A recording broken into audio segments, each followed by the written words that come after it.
first of all, I get this, if you like, insight out of nowhere. And from that moment, information, like physical information, if you like, regarding that subject starts coming into my life. Mm-hmm. And this happened with the moon, because when I started out to write Human Race, Get Off Your Knees, I was not intending to write anything about the moon. And I came in one morning, must be about 18 months ago now, and I sat down in this chair, and the energy in the room changed. And, of course, after 20 years, you get to know the sequence. The energy, the atmosphere changed. And I thought, here we go. And clear as anything, through my mind, it just said, the moon's not real. The moon's not what you think it is. And I thought, all right then. Because I've been through this sequence so many times, it's like, okay, we'll go with this and see where it goes. Mm-hmm. So I put in a few key words into a search engine, and immediately up before me came a book called Who Built the Moon by Christopher Knight and Alan Butler. So I thought, let's make a start.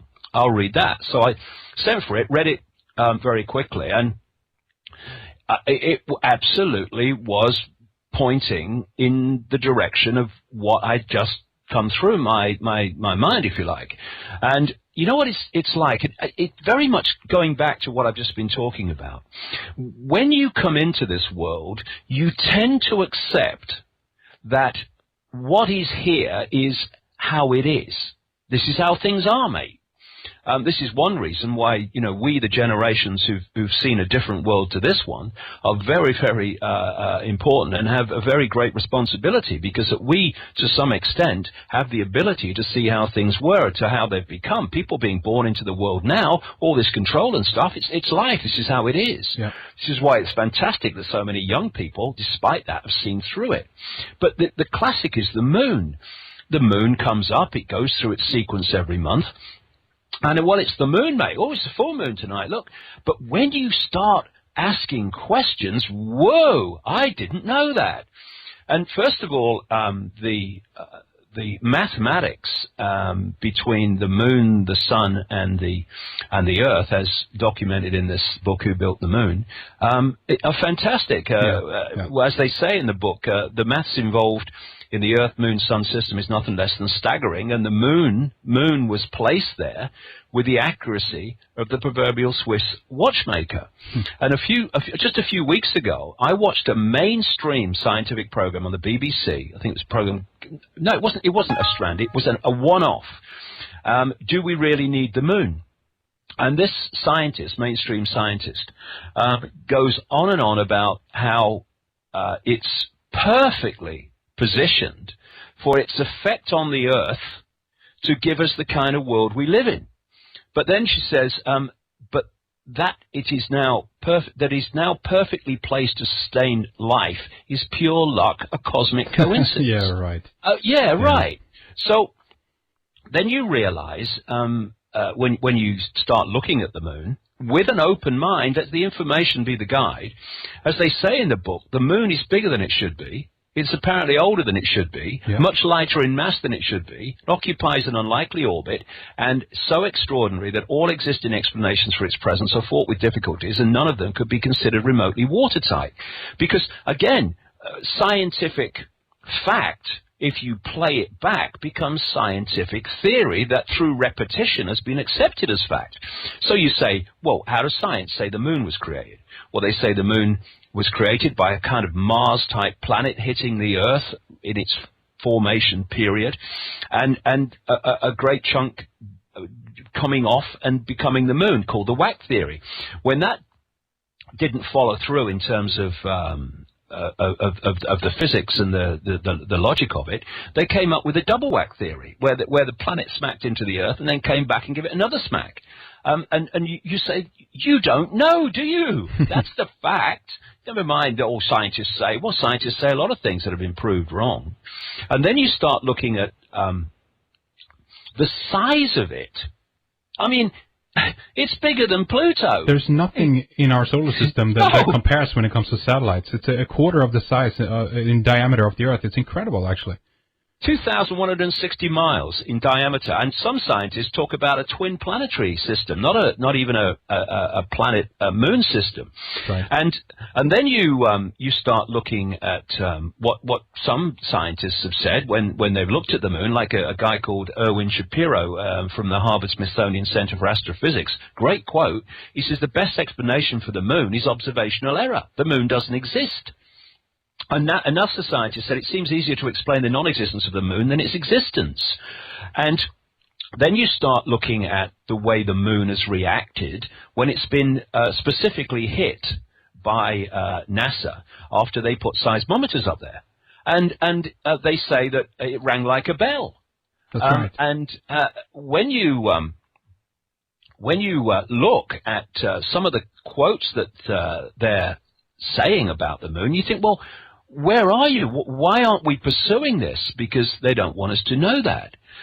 When they hit it again with an even bigger smack later, it reacted like a gong, according to NASA scientists, the moon. And according to Who Built the Moon, Alan Butler, one of the authors, was told by a guy called Ken Johnson, supervisor of the Data and Photo Control Department during the Apollo missions, that when it was hit the second time, much more powerfully, the moon not only rang like a bell, but the whole moon wobbled in such a precise way that, quote, it was almost as though it had gigantic hydraulic damper struts inside it, you know. And this must be from the L-Cross mission back in 2009, I think.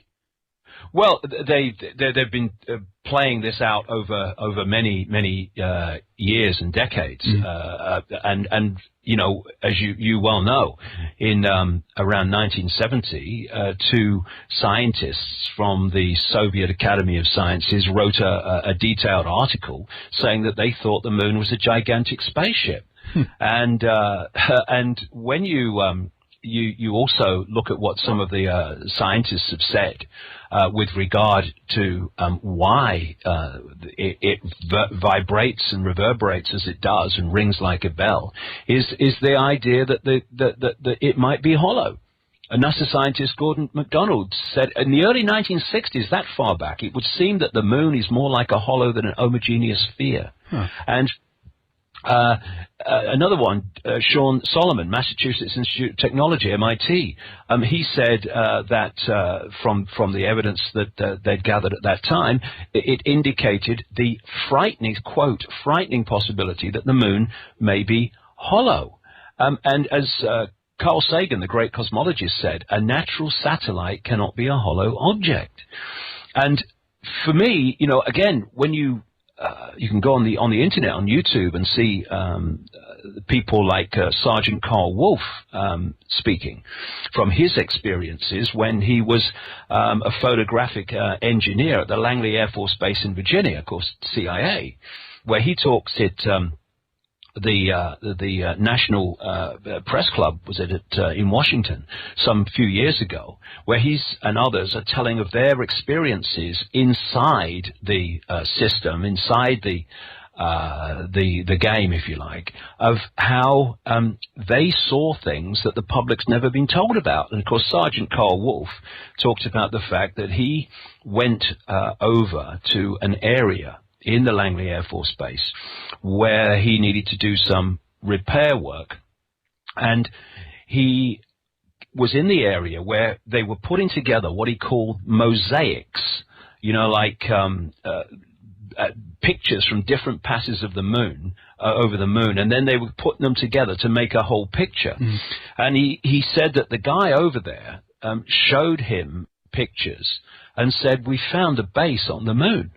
He said, I saw the base on the moon and many other strange structures, like incredibly high, almost like towers, obelisk-like towers, and domes, and what have you. And other people talked at that event in Washington about how NASA was airbrushing out these things before pictures were released to the public. And it's very clear that there's a lot of activity on the surface of the moon. But what I'm saying, Henrik, is that's one aspect of it, yes. But what's the real key is inside the moon. Because inside the moon is where it's all going on. Of course, there are things on the surface. Inside is where it's going on. And do you believe then that sorry, David. Go ahead, mate. Do you believe that it's are we talking about a technology being, broadcasted, emanated from the moon to planet Earth, or how do you perceive that to? Yes, absolutely that. Yes, and I think it's connected in that to Saturn. And what I found interesting was a year after this book came out, where I said that the moon was broadcasting a frequency field, which was having two effects. Part of it was blocking information we would normally decode, and the other thing it was doing was giving us information to create a false reality. You know, in the Matrix movie, if you change, when Morpheus is explaining the facts of the Matrix to Neo for the first time, if you take the quote and just put moon inside it, you pretty much got where I'm going with this. Because the quote was, the Matrix, what I say, the moon matrix is everywhere. It is all around us, even now in this very room. You can see it when you look out your window or you turn on your television. You can feel it when you go out to work or when you go to church, when you pay your taxes. It is the world that has been pulled over your eyes to blind you from the truth. And that's what I'm saying this moon matrix is doing. And like I say, what I found interesting was when I had obviously written the book, it had come out, and just like, I think it was like 2 months ago. It's been out about 9 months now. I got this email from a lady, I think she was in Brazil, and she said, have you read a book called Earth by Barbara Marciniak? Now, I met Barbara Marciniak back in the 1990s. She became well known in that kind of arena for channeling information from what was said to be a Pleiadian source or a Pleiadian consciousness. So that's what was said. And she produced some books, an excellent one I thought called Bringers of the Dawn, but the other one called Earth I'd not read, even though, funnily enough, I had it on my bookshelf. So what she said was, here's some page numbers. I've just read your book, Human Race Get Off Your Knees. Here's some page numbers. You'll be interested to read this. And this is what those page numbers said. It was a channeled book, and basically explaining what was going on. And basically it was about how a group of people, a large group of people, have come at this time to help make the change and help ease out this control system. Well, this is what it said. The moon is a very powerful electromagnetic computer. The energy from the moon has been beaming electromagnetic frequencies onto the Earth for eons now to maintain the two-stranded DNA. The moon is a satellite that was constructed. It was anchored outside Earth's atmosphere as a mediating and monitoring device, a supercomputer or eye in the sky. Earth must be owned by those who dwell there. However, it is not. You have outside gods, creator energies, who prevent you as a species from having free reign with your kundalini, because the potential of our energy field. The influence of the moon as a main satellite computer affects all of the Earth. The moon's programs have for eons been of great limitation toward human beings. They are repetitive cycles that the moon creates to which you respond. The moon matrix. And when I read that, I mean, it's another thing that happens in this sequence of events, Henrik, in my life the last 21 years.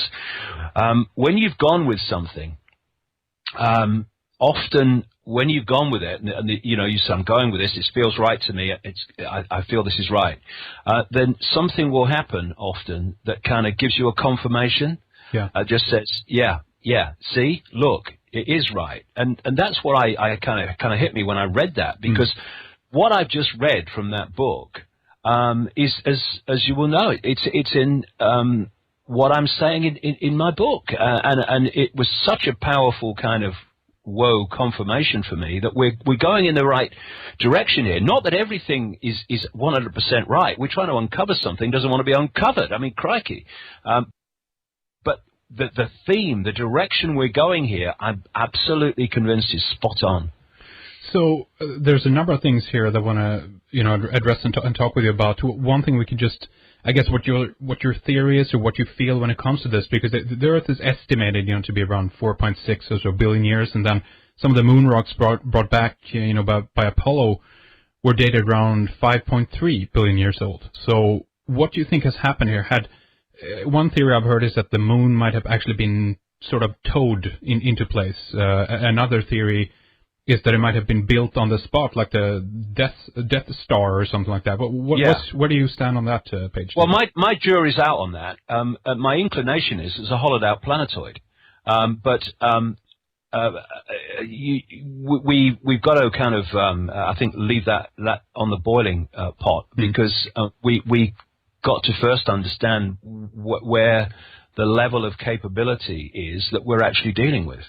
I mean, what are these people capable of? I mean, to hollow out a bloody planetoid, I mean, that's fantastic enough. Sure. Construct it from scratch is even more fantastic. But I tell you what, it's interesting on that hollowing out, because the Soviet scientists who wrote that article saying they believed it was a hollow.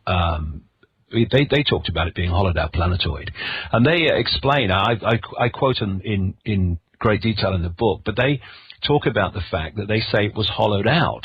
And it's interesting. People like a guy called Dr. D.L. Anderson, professor of geophysics and director of the Seismological Laboratory at California Institute of Technology, actually said, because the way the moon's put together, the moon is made inside out. And interestingly, I then called my great friend in South Africa, Creda Mutwa, the nearly 90-year-old now Zulu shaman, who was initiated into this hidden knowledge like 50, 60 years ago. And I didn't say anything to him. I'd come by this point to the conclusion that what I'm saying is the way we're going with this. But I never told him any of this. I just called him and I said, can you tell me any Zulu or African legends about the moon? And he said, yes, we say the moon is an egg. Now, of course, if your anthropologists turn up from mainstream science. They go, they're primitive people. They think the moon's an egg. Well, actually, that's a bit more than that. The reason they say it's an egg, interestingly, is they say it's been hollowed out. And then he told me one of the Zulu legends about the moon.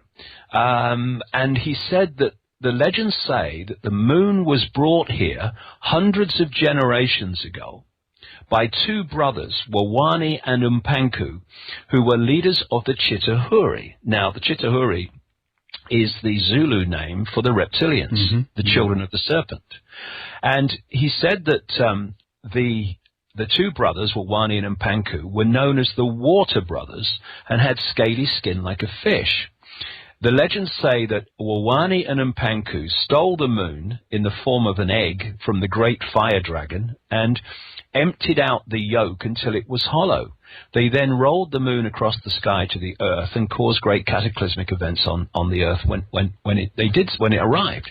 And so you look at that, and of course I'm sitting here, I'm thinking, whoa, when you're looking at I find it very compelling, Henrik, when you look at these ancient legends and these myths, and then you look at the science that we know anyway, and they start to sync. And there are so many anomalies with regarding the moon. It's too big, too far out to be a natural satellite of the Earth, so they tell us. Why the moon has very shallow craters, and it seems that the depth of the crater does not kind of sync with the size of the impact. And what these scientists were saying, these Soviet scientists, they said the moon had to be constructed to survive going through all the impacts and all the battering that it would obviously get. And he said that they reckon that there's an outer protection covering of about 2.5 miles, something like that, 2.5, 3 miles, something like that, they said in 1970, which is to absorb the initial impact. And then from that 2 miles, 3 miles, whatever it is, outer protection, there is then, they said, a 20-mile, in their estimation, solid, impregnable barrier. And the indication was that when the moon's hit by something, it impacts upon the immediate outer protection, which is softer, so it kind of muffles the blow a bit, right? Yeah, but it can't get beyond this 20-mile impregnable shield, and then inside that, there you have. And probably it was definitely on the surface and at other levels too. You have what's actually going on there, and the technology that's actually shooting out these various frequencies to block information and to give us information which we decode when it's a fake reality, a moon matrix, and it's something that we're going to have to look at, because the evidence is going to continue to come out that's going to make us look at this. I mean, when I was writing the book, Henrik, I turned on the television to see that NASA was bombing the moon. What's all that about? Oh, we want to see if it got water.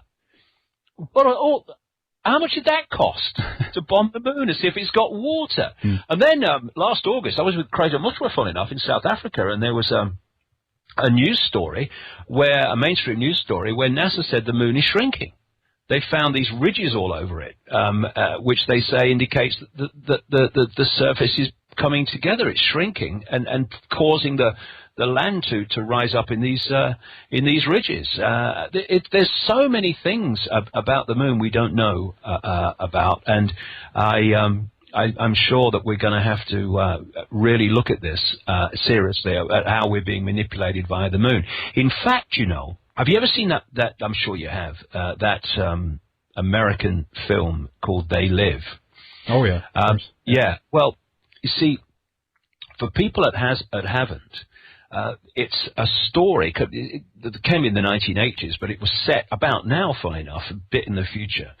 And to cut a long story short, this guy came across some sunglasses that were specially designed so that when he put them on, he didn't see the world he saw without them. When he put them on and he looked at a news magazine, instead of seeing text and pictures, he just saw subliminal messages: stay asleep, obey authority. He looks around at the advertisements in the street that are saying, vacation in Jamaica or buy Coke or whatever, and he didn't see the adverts with the glasses on. He saw subliminal messages saying stay asleep, do as you're told, and all that stuff. And then when he goes through an area where there's people, he sees that some people, most people, are still human when he puts the glasses on, but some of them ain't, that look human when he hasn't got them on. Some of them are clearly not human. And the story goes on as he starts to understand what's happening, that the world has been taken over by these non-humans hiding behind human form, which is I've been writing about all these years.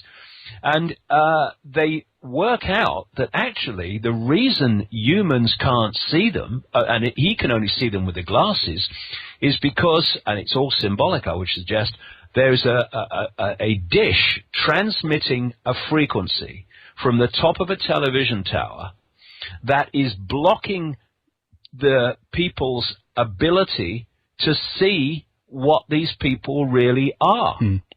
And what they do then is that they the story in the film, they stop the dish broadcasting, and suddenly people are sitting in bars, walking down the street, whatever, and suddenly the person next to them's not human anymore. They can see them because this frequency has been switched off, and that Henrik, for me, really is a fantastically symbolic explanation of what is actually happening. Mm-hmm. And the thing is this is another key reason, mate, why they have to keep us in a low vibrational mental and emotional state of consciousness. It's because what they're broadcasting has a frequency, yes, but it has a frequency range. And if you open your mind and access levels of consciousness that are beyond that frequency, and this is what's happening with this awakening, its impact upon you is diluted and diluted until you go beyond it. And then not only is it not impacting on you like it was in terms of your sense of reality, you actually are aware, conscious enough to see that it's happening and what's going on. Yeah. And we're going to have some amazing kind of revelations coming along in the next few years that are going to just reveal how deep this rabbit hole goes. Now, it's right, and I do it, it's right that we expose the 5 sense level of this conspiracy. Absolutely, I'm doing it all the time, as much as I can, the banking scams and the political scams and the engineered wars, etc.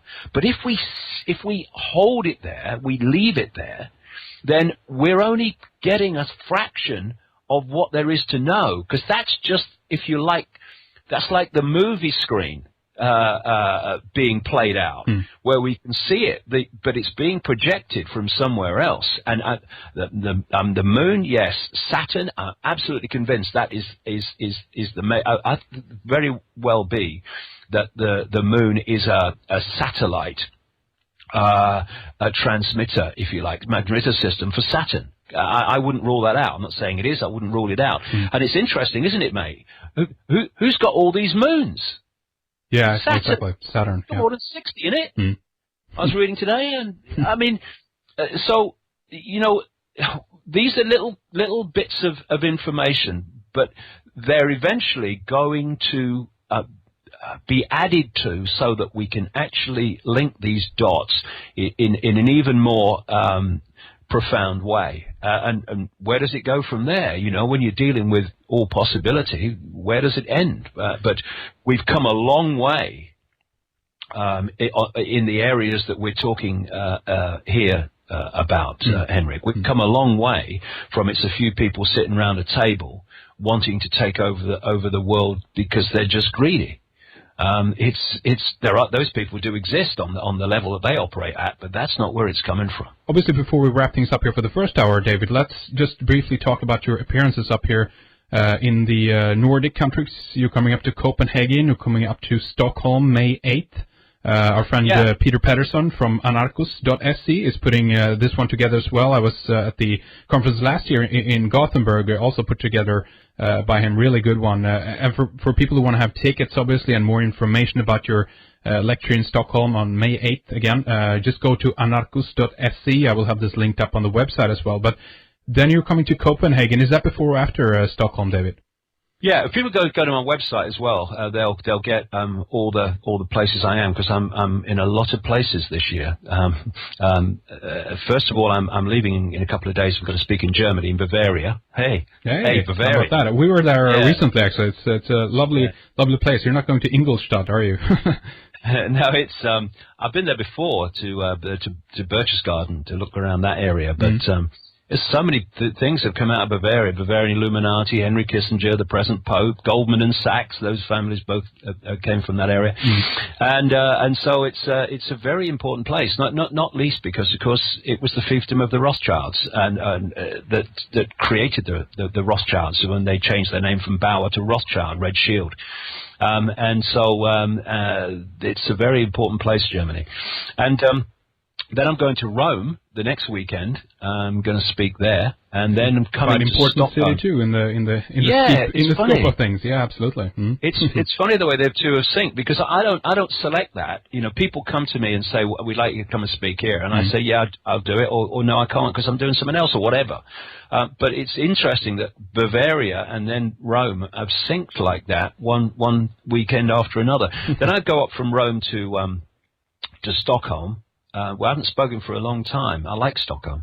And then I'm going down to Copenhagen for the next weekend. And then I'm going to come back and write a book through the summer before heading to Australia and America and then Europe again. Jesus, you are going at it, you know. And but well, I mean, hey, look at the following. Look at the amount of people, and look at even how the mainstream media is attaching your name to certain things now as well. You're getting.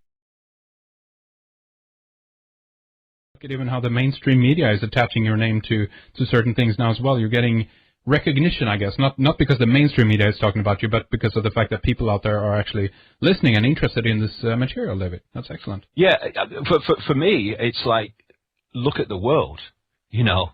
And I decided, Henrik, 21 years ago, that I was going for this. It felt right to me. I'm going for it. Some memory was saying, yes, this is what you're here to do. Go for it. And so, you know, this is my life. You know, I don't have anything else in my life apart from my family, and who are grown up now anyway. And this is me. This is me 24/7. And so I'm doing everything that I can to get the information out, because it's a critical time, as you well know. Absolutely. Because we're in a situation now where, in many ways, it is an information situation, because information leads to being able to see things in a different way.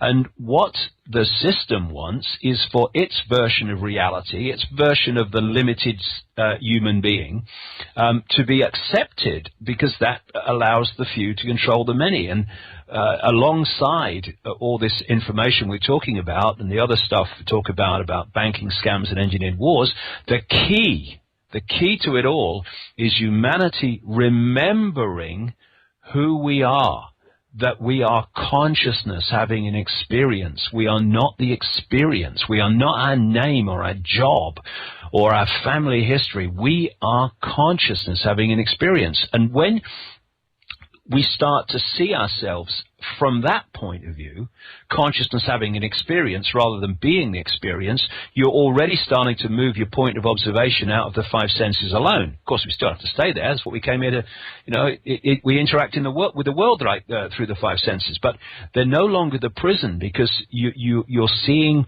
a much bigger picture just by that switch of self-identity. And that is absolutely crucial. And that's what I'm banging out all the time, because it changed my life when I changed that self-identity of myself. And it changed anybody's life, because you're no longer little me anymore. Absolutely correct. And I also want to say to our listeners out there, if you haven't been to any of David's lectures before, and if you're close to Bavaria or Rome or Stockholm or Copenhagen here a little bit later, do take the opportunity, because it's awesome, and David gets a great opportunity to present all of the information. You're still doing, what is it, David, about 6 hours worth, or sometimes even more? It's going up. It's going up, of course it is. Yeah. No, it's about, I did an event in Los Angeles, which was unbelievable. I mean, it was such a privilege to do that about 3 weeks ago. 2,000 people. The audience were magnificent. The energy was incredible, and it was just a joy. I think I did the best part of 9 hours, so 8.5, 9 hours. I do it in 4 sections with about 1,300 illustrations, and I have to do that if I'm you know, for me, if I'm going to travel a long way and people are going to travel a long way to come and see me, then, well, let's make a day of it. That's true. That's true. Let's connect as many dots as we can here. And because I'm a dot connector, of course, you have to talk about the subject and then connect it to this and then connect it to that. So it does take some time, but it's, you know, I love it. And, you know, Los Angeles was a new high for me. I mean, it was just the best thing I've been involved in. Wow. Because as these truth vibrations move and become more powerful and more influential, those that are tuning into them, and of course to come to an event like that you are, then the energy that's being generated by that group of people is just getting more and more and more powerful. It was just a wonderful experience for me that day. Excellent. Well, that sounds like a lot of fun, and again, hopefully we can achieve something similar over here on the European continent once you're up there as well. But for everyone out there, obviously go to davidicke.com and take a look at the lectures. Obviously, if you want to find out some more information about that and get a hold of tickets and so forth. And obviously, David's latest book is called Human Race: Get Off Your Knees. It's an excellent read, and I've been just absorbed in much of the information here about the moon. And what we'll do then, David, is that we'll carry on talking about some of this material and hopefully tie in Saturn into this as well. So thank you for this first hour. Stay with us, David. We'll be back shortly with more. How is the moon controlling us, and how does Saturn play into it? We are going to continue detailing these aspects with David Icke in the next hour for our members. Do not miss this continuation. Go to our website, redicecreations.com, and log in or sign up for a membership and listen to this program or any of our previous ones. We have a big archive with many gold nuggets, including video material, films, commentary, and more. Next up on Red Ice Radio, we have Sonia Barrett, Richard Sauder, Gilad Atzmon, Terje Toftenes, Lloyd Pye, Robin Falco, Ralph Ring, Rauni Lena Kiel.